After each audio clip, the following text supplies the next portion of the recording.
Well, good news, good news. The Jeep is back in the shop and it is in alignment. So now we're going to do a few things before it goes to the paint shop tomorrow.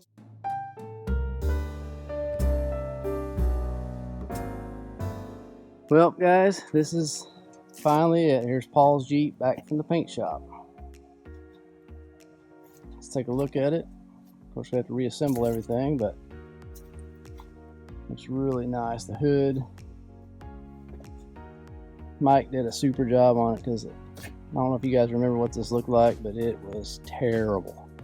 It was probably the worst manufacturing job I've ever seen on a piece of steel. I mean, it was just wavy and just, there's so many ups and downs. There's high rate, rises in the steel and low valleys, and it was just stamped. There's nothing that's welded on there. It was stamped out of a flat piece. So it was just, man, it was bad. Mike about croaked when he saw it the first time, but boy, he did a really good job on it. It was really nice. And if you guys remember the back, this side was the one that was hit.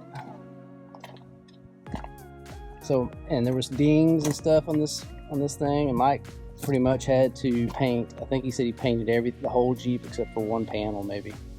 So it was a huge job and just a lot of work, and that's why it was there so long. And we've got, we got to put this bracket back on for that vacuum pump. Just, odds and ends, put the steps on, fender flares, the fender liners. The Jeep does look really super nice. I just hope he's happy with it when it's all done.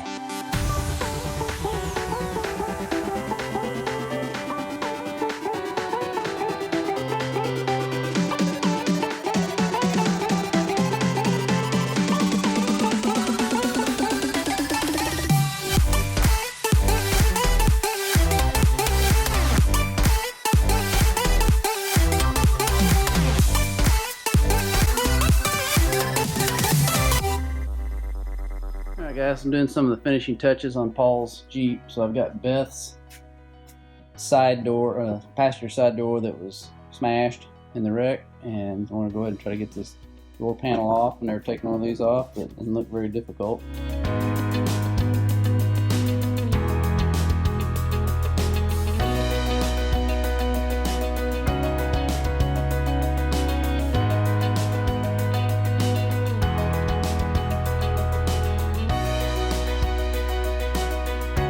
Thing I should probably mention is that we're not done with this door yet, because remember, it still has the lock that still goes to the to Beth's Jeep. So when Mike takes the other lock out of the red door that's on her Jeep, we got to take this one out of this one and swap those so she can get in that side with a key.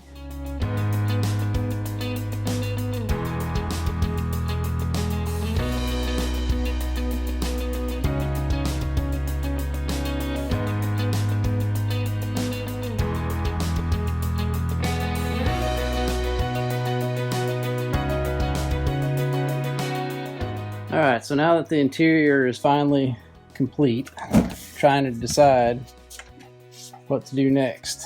And think what's going to give me the most room back in the shop.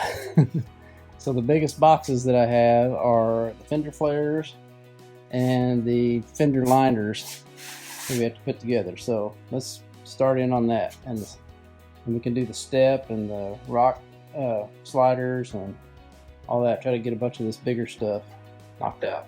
Alright, so what we got is Rough Country inner fender liners, and this box is the rear ones.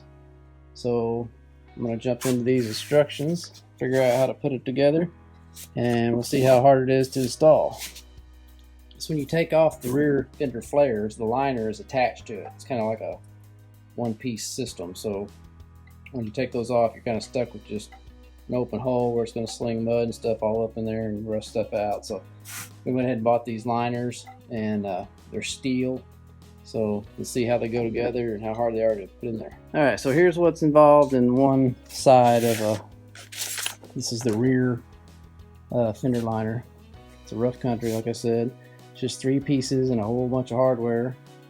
And you do have to do some drilling and some grinding So what we have to do is come in here and use a 1/2 inch drill bit and drill out this hole, and this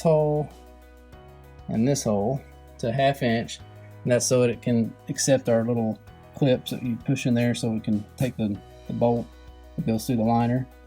And watch out before we drill this. I see back here that looks like a fuel line right behind that, so I'm going to put a piece of steel between that and where I'm drilling, just to make sure I don't go crazy and go into that fuel line. So beware of that. Once we do that, we'll install that centerpiece, and then we'll see what we do next.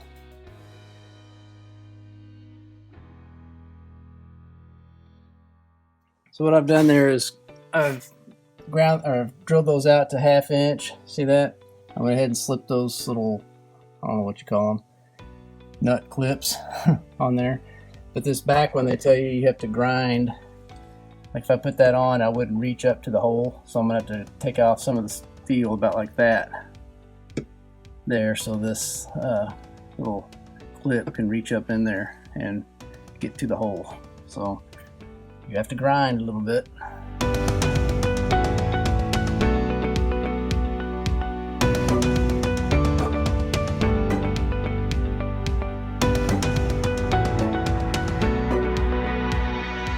So as you saw, I ground that little area below that hole and sprayed it with a little self-etching primer. It's going to be hidden, you'll never see that. I just didn't want it to rust. So once that dries, I'll slide that little spring clip on there like those. In the meantime, I'm going to come over here and be putting this together. It had me to, and I guess this D stands for driver side. I hope I got the right side. Pretty sure I do. But I'm supposed to put these 6 clips on here, which I've already done. Now I'm going to screw this rear piece on here with the bolts. Let's do that, see what it looks like. 12 seconds later. Alright, so after I got those installed, the next step on the instruction was to put weather stripping around the edge of this front part. It's going to go here once we get it installed. So I got this stuff on, this is supplied with it, and it's got 3M tape. And the inside of it, you just peel that off and stick it in. And then now it's going to have me do that same thing all along this upper edge and top. So let's go ahead and get that done. Okay, now we're supposed to go ahead and install this in here. Not sure how it goes in there exactly. There it is. Man, couldn't find it.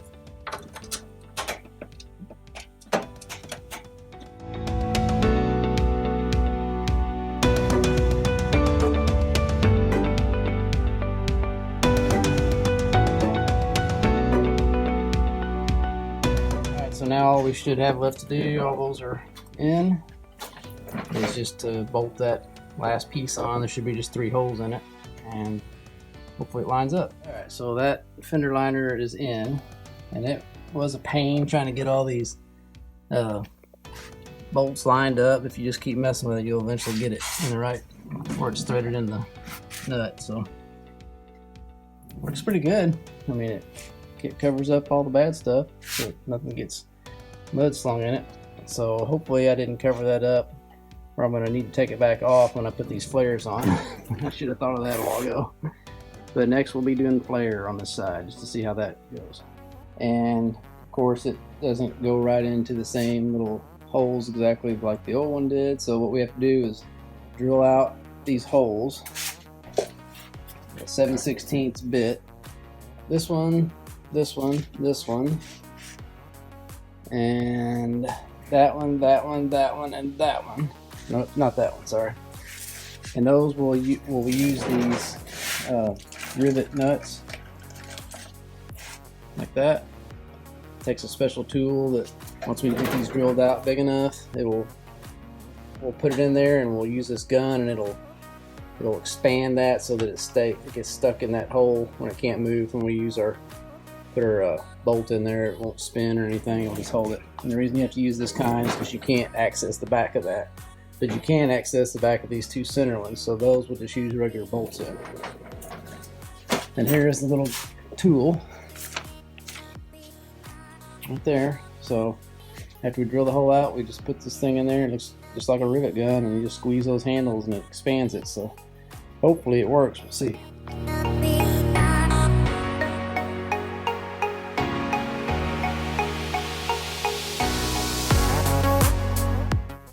And then on these these bolts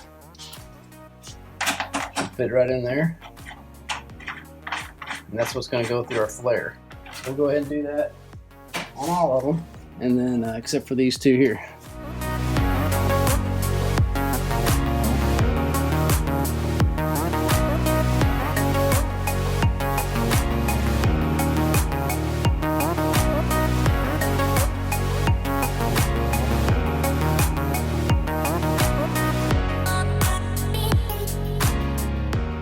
So that's what the flare and the fender liner look like. Pretty nice. A few moments later. And now we got this side done. So that's the back. We still have the bumper and the wiring for the trailer and the license bracket back there. But for right now, I want to go ahead and get up here and get some of this stuff that I've been kind of dreading out of the way.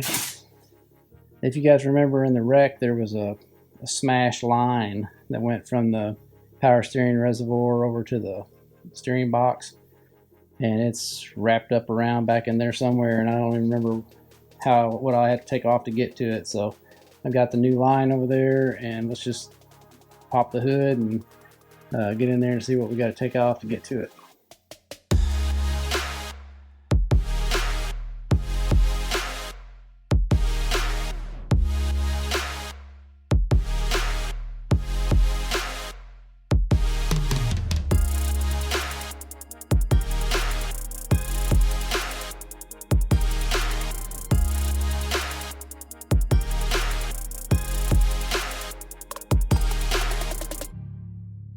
Alright, so all of that, I had to take all this stuff loose and apart and all that just to get that wire, or that line, that power steering line, fished back down through all that mess. And so here it is. There's the line that's out. And here is the reason we had to take it out. Right there, it's smashed. It's almost smashed down to almost nothing, so we were worried that was going to burn up the power steering pump. So better safe than sorry. Get it all out, and we've got a brand new one right here laying up on top of the motor. So now, if we can remember how that fishes through there, I'm going to fish that in through there real quick and hopefully get it bolted in and call it a night.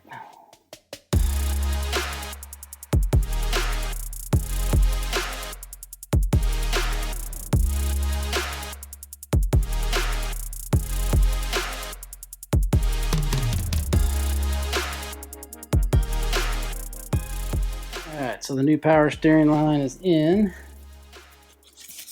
Man, it is like way wrapped around everything up in there. You see it goes up here, and it's got its little new clamps across there and back up and around through all this mess, back up through there, and then over into there. So that's done.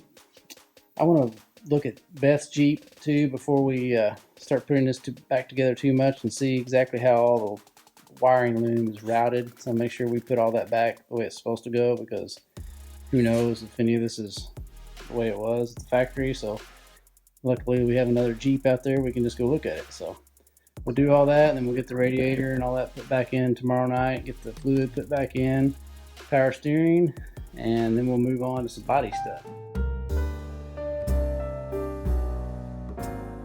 Alright, it's the next day, and I've been down here working on rerouting the wires back to where they were supposed to go. And man, they were messed up. They were all wrapped around the wrong stuff, and I had to pull everything back out and reroute it. So I've got this side over here all routed correctly, and this wire goes over, down around that and back up through. Before I do that, I want to go ahead and get this bracket that holds the vacuum pump welded on, so I don't accidentally burn any wires. So this, let's see, it goes like this, I think. We'll look at the other Jeep, but I'm pretty sure that's the way it goes. So I'll grind me off some, sand the paint off where it needs to be welded, and get that mounted on there where it goes and weld it in. And then while I'm down here, I'll go ahead and put the sway bar back in, stabilizer bar. We still need to put the lower bracket that goes right here, that was the that goes on the lift kit. Put that back on, and then we'll put the bar across. We've still got the bracket on from this side. And I'm just trying to get all this mechanical stuff done, out of the way, and everything back together. And these are the airbag sensors, front end impact sensors. They go on the back side of these headlight, I'll call them buckets, or this indention where the headlights go. And this is why I never throw anything away until the project is done. Here's the old one off the Smash Jeep. And I still got all the bolts and nuts in there, so that's what holds that in.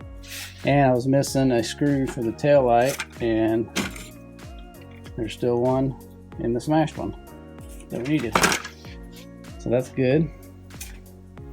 So we'll go ahead and just do all these little loose ends and get this thing back together so we can start doing the fun stuff like putting on the headlights and grill and all that stuff.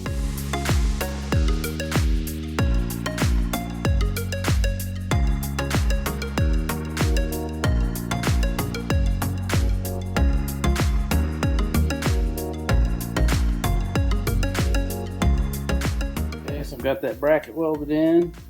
And now I'm just waiting for it to cool off, and I'll clean that up and spray it with some satin black to match the rest of this.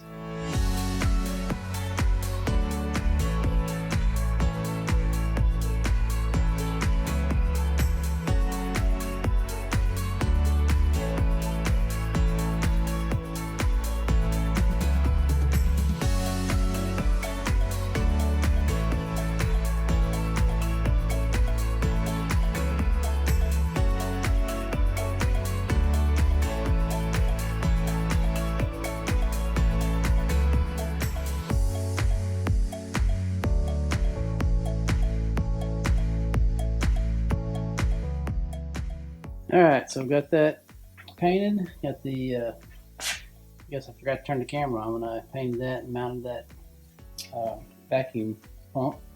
And got the headlight in. Headlight is suspect. I'm not sure if he's going to want to keep that or not. I mean, it's pretty sturdy.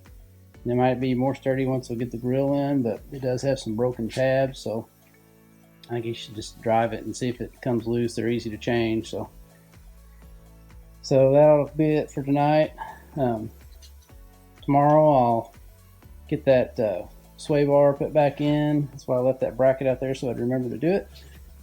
And then start putting the engine back together. And then probably wiring going into the front bumper, I would say. Okay, it is the next day here, and the first order of business, get that bracket put on for the sway bar, and then go ahead and get the sway bar installed, and then run those that wiring harness back around where it goes. And there's some wires that need to be plugged up back up in there. Let's do that real quick. I'll also have the horn to reinstall, which goes back up in here. There's the wires for that. And then we've got to get our fan put on. Let's get all this mechanical stuff done.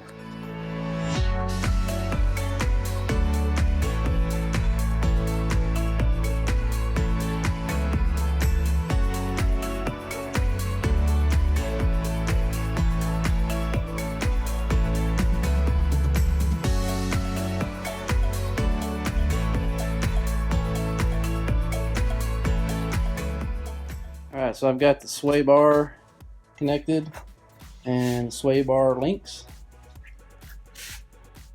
So I think that's it underneath the Jeep. I don't think there's anything else I have to do underneath except for on the back when I hook the line back up to the electrical trailer connectors up.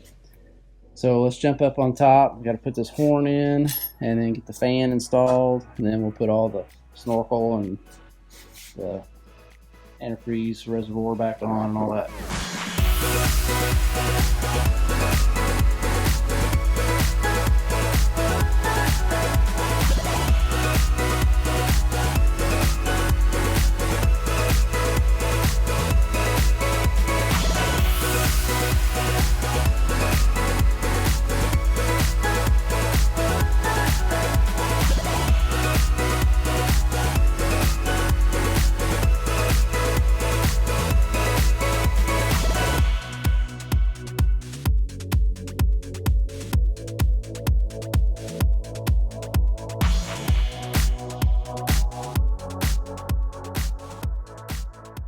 Alright guys, finally the engine bay is back together, hopefully for the last time. Looks pretty nice. Went ahead and routed the washer squirters up through this hood. That was a pain trying to get it back up in there, but that should work. And I think I have all plugs and everything plugged in except for the front, like blinkers and running lights and stuff. So I need to start this thing and make sure it's going to run right before we go any farther, just make sure I didn't miss anything. But it looks good. Alright, so let's start this thing up.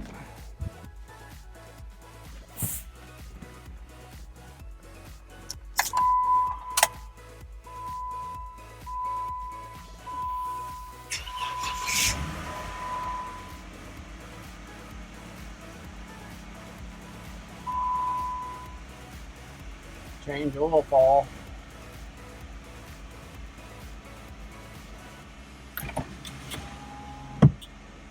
Man, you ever notice how fast Jeep windows go down? Super fast.